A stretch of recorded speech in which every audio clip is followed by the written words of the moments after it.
Bonjour!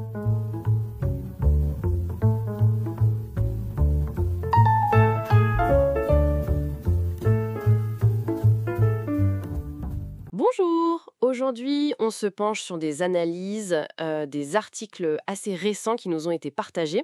On va explorer ensemble les grands défis énergétiques en France. Oui, bonjour. Un sujet absolument central, en effet.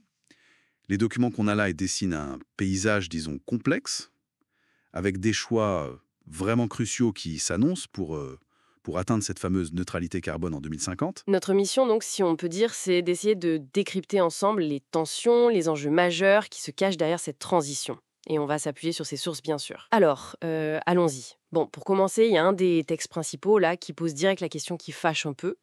Comment on fait, concrètement, comment on y arrive à cette neutralité carbone en 2050 ? Il parle des différents scénarios, ceux de RTE notamment. Et ce qui frappe, c'est l'intensité du débat sur les technologies. Quelle techno choisir ? Oui. On sent une vraie tension, quoi, entre, disons, les pro-nucléaires et les pro-renouvelables. Et les auteurs insistent bien, attention, faut pas ignorer les réalités industrielles derrière chaque option. Tout à fait. Et c'est intéressant parce que les experts cités, y compris ceux de l'ADEME, ils ne proposent pas une seule voie, hein. Plutôt plusieurs mix énergétiques possibles. Ah oui, Oui.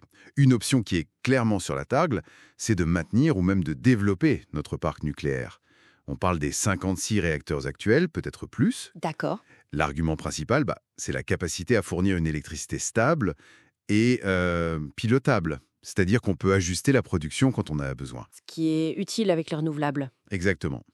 C'est un atout majeur pour compléter les énergies comme l'éolien, le solaire, dont la production, elle, varie avec la météo, on le sait. Oui. Mais, et les sources sont claires là-dessus, ça implique une mobilisation industrielle gigantesque, des investissements colossaux aussi. Et ça soulève des questions sur les délais, les compétences. C'est pas juste une histoire d'argent, quoi. Bien sûr. Et alors, de l'autre côté, si on regarde les renouvelables, l'éolien, le solaire, les textes ne sont pas naïfs non plus. Non, loin de là.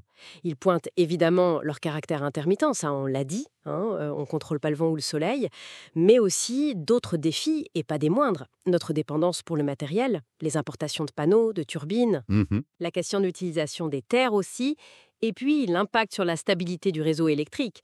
On sent même une certaine anxiété dans les textes, une crainte de guerre des énergies ou de difficultés d'approvisionnement. Surtout, c'est noté vers 2028. Oui. Et ce qui est vraiment fascinant ici, c'est comment ce débat technique, il se connecte directement à un autre enjeu. Un enjeu critique soulevé aussi dans les sources. Notre dépendance aux matières premières critiques. Ah oui, les métaux rares et tout ça. Exactement. Ces métaux indispensables pour les technologies vertes. Il y a un article avec un titre assez parlant, « Guerre des métaux ». Il révèle par exemple que la Chine est en train de constituer des stocks massifs de nickel. Le nickel ? Pour les batteries, voilà. Essentiel pour les batteries, que ce soit pour les voitures électriques ou pour stocker l'électricité renouvelable quand il n'y a pas de vent ou de soleil. Ah oui, d'accord. Donc en fait, peu importe le choix technologique qu'on fait en France, que ce soit plus de nucléaire ou plus de renouvelables, on se heurte à cette question des ressources. Et de la géopolitique. Ça nous dépasse complètement finalement. Précisément. Que la France mise sur l'atome ou qu'elle accélère à fond sur l'éolien et le solaire, qui sont aussi très gourmands en métaux spécifiques, il faut le rappeler, eh bien la sécurisation des approvisionnements, ça devient le nerf de la guerre. D'accord. Les sources insistent là-dessus. Il faut absolument intégrer ces dépendances stratégiques dans l'équation. La transition énergétique, ce n'est pas juste une affaire technique ou climatique. C'est totalement imbriqué dans les tensions géopolitiques mondiales autour des ressources. C'est clair. Et c'est là d'ailleurs que la question de la sobriété et de l'efficacité énergétique, qui sont aussi mentionnées comme leviers, prend tout son sens. Ah oui, comment ça ? On pourrait les voir non pas comme de simples appoints, voyez, mais comme des éléments stratégiques.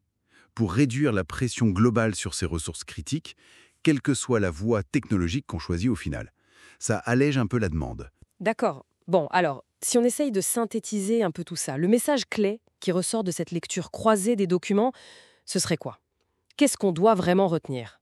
Le message fondamental, je crois, c'est qu'il n'y a pas de solution simple, ni unique. Le chemin vers 2050, il est semé d'embûches et d'arbitrages complexes. Chaque option, le nucléaire, les renouvelables, la sobriété aussi, chaque option vient avec ses avantages, ses inconvénients qui sont parfois majeurs, ses coûts qui sont peut-être sous-estimés et ses dépendances géostratégiques. Oui. Donc les décisions à prendre, ça va impliquer de jongler, de jongler entre des impératifs parfois contradictoires. L'urgence climatique, bien sûr, mais aussi la sécurité énergétique, la compétitivité économique et notre souveraineté. En gros, il n'y a pas de déjeuner gratuit, comme on dit. C'est vrai que les documents, ils insistent beaucoup sur les aspects techniques, industriels, les capacités de production, tout ça.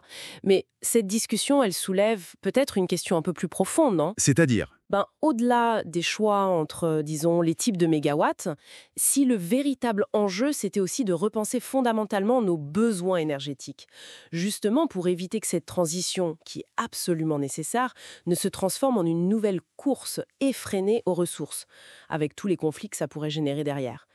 C'est une piste à creuser, je pense. merci d'avoir suivi cette analyse. Oui, merci. Et n'hésitez pas à poursuivre votre propre exploration de ces questions complexes.